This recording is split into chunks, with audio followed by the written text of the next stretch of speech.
Ang una kong narating na lugar sa Hong Kong ay Kowloon District. Akala ko ang Hong Kong ay puro building lamang, pero meron din pala silang mga park malinis at maganda.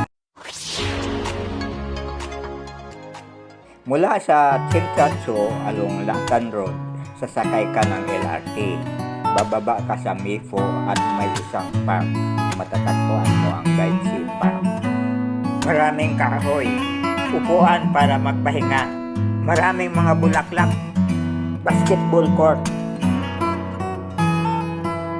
Kaya tinawag na Lychee Park kasi nung araw marami daw na tumutubong prutas na lychee dito.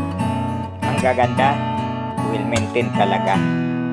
Gusto ko nang umuwi. Pagod na ako eh.